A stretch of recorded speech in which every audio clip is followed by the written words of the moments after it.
This is hypnotic authenticity. This is a space for inner clarity, where hypnosis meets self-inquiry, where the stories that you carry can become gentle invitations for change.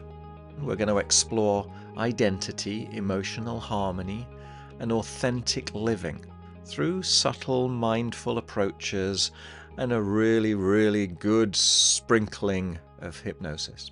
So take a slow, deep breath and let's begin.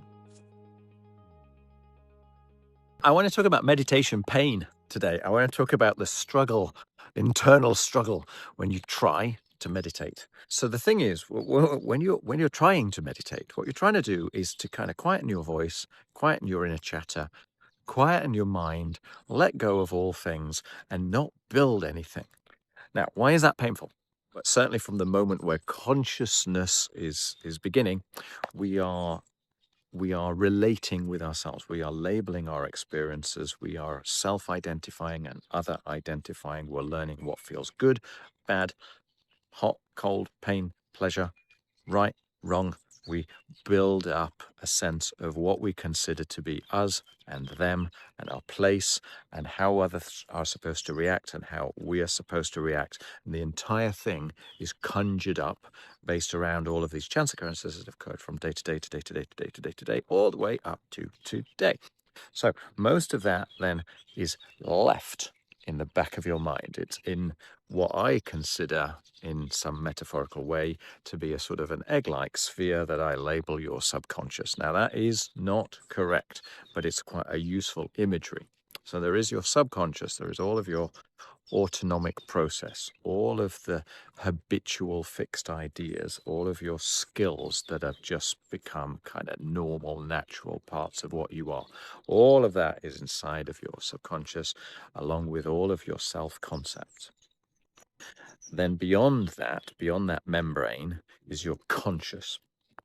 And your conscious is like a little filter which looks at everything new coming in, your expressions of what you are and the stimuli being received. You look at them and you decide if any of that should be let into your subconscious or if you should flick it away, how you should relate to it from a conscious, critical thinking process. And so the likelihood is, and certainly the longer you go through life, the more you compound what it is that you think you are and your story of yourself, the more firmly this membrane around your subconscious is going to become, and the less tolerant your conscious mind is going to be to new information that can challenge it. And so you recompound yourself, your certainty increases. So then for someone to suddenly say, right, well, let's meditate, let's let go of all of that and let's just see. The whole purpose of this conscious mind is to maintain, in my story, what already exists in your subconscious. So why on earth would you choose to allow that to potentially become more porous, to let it out? Because Lord knows what's in there. I haven't a clue what's in there. It's all running in the background. It's quite scary. So when you try and meditate, what is going to happen, therefore, is that this little thing, this woodpecker, is going to start tapping away, going, you don't need that. This is me. I already know what's going on. Yeah, look how far we've come together. Stop it. Therefore, it can be quite painful. That's in my nutshell the reason why our brain keeps coming in. Yeah. So what can you do about that? I talked in one of my other videos that the only way to have true control is by knowing that you can let go of control, okay? If you are truly in control, you can let go of control right now in the knowledge that should you need to, you can regain control in the future.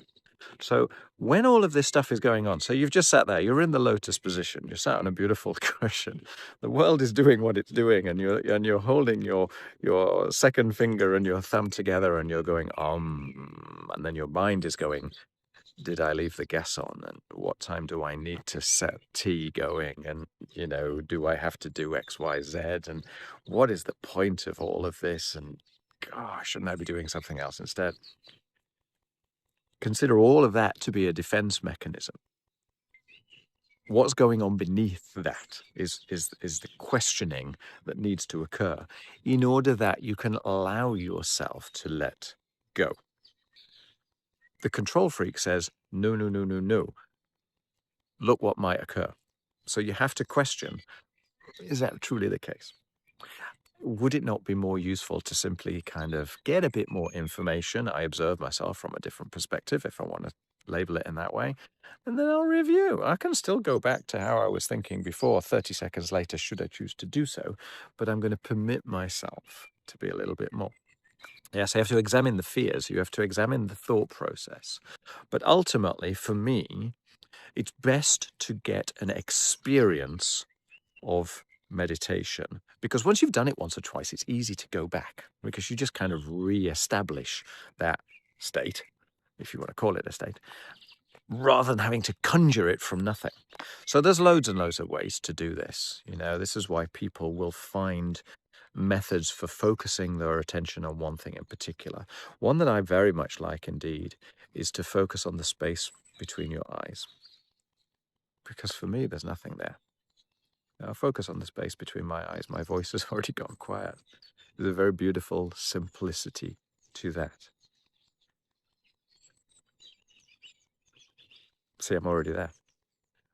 You can go with your breathing. You can go with the temperature of the air as you're breathing in and the temperature of the air as you're breathing out. But you're focusing on one thing, and then you are letting go of that one thing, in the full knowledge that it's perfectly possible that your thoughts will come back. And if the thoughts do come back, you thank them. You say, that's fine, but right now they're not particularly useful. You let them go again. Yeah. And if need be, you think about this kind of space between your eyes once again. So you're leading yourself back into a process of all accepting, unknowing, of curiosity, of inner peace. Even if you feel quite tense, you can tell yourself that there is a place inside of you right now which is more calm than that. And you can find that. You can scan your body and you can find the place inside of you that is more calm than that. And then you can tell yourself again, and there is a place inside of me that is even more calm than that. And you can find that in your body. You can continue with that. You can go to the point where your unconscious or your subconscious or your non-conscious always knows of a place which is even more calm than this.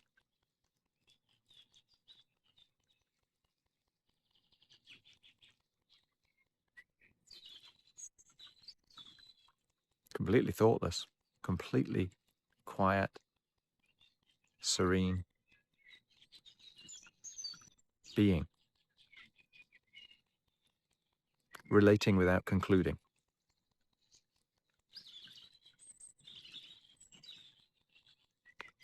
Conclusion is kind of give yourself a break. It's natural that your mind is going to get back in the way. It's going to go, are you sure this makes sense? All this kind of stuff. Follow me. I know the way. We've been through this for all of our life. Why are you playing around with meditation? That's okay. Let it be. But with an open-minded curiosity, you can tell yourself, well, if I'm truly in control, I must be able to let go of control for a little bit of time. So just sit with myself to relate, to be, and then I can go back to how I was before. And the more you do that, the more you cut yourself a little bit of slack, the more safe you feel with that unthinking you, the more comfortable it feels, the easier it is to go back to that, the more you relate, the more you be, the more you like it. It's not as if the thoughts become entirely optional, but you have a more well-established switch. Try that. See how you feel. All right. Cheers. Bye. Thank you for joining me today. I hope you enjoyed the episode. If it resonates with you, then follow my podcast. I would also personally be really grateful if you might wish to leave a quick rating. It genuinely helps others to discover the podcast. If you personally would like more guided meditations, you want some deeper insights, you'll find all my links in the description. If you prefer a more visual boost, then you might want to check out my YouTube channel called Authentic Life Hypnosis. And if you're looking to do some deeper work that goes beyond one-way audio, then obviously you're very welcome to reach out. Equally, if you have any questions, I'm here to help. Thank you for listening, and I'll see you in the next episode.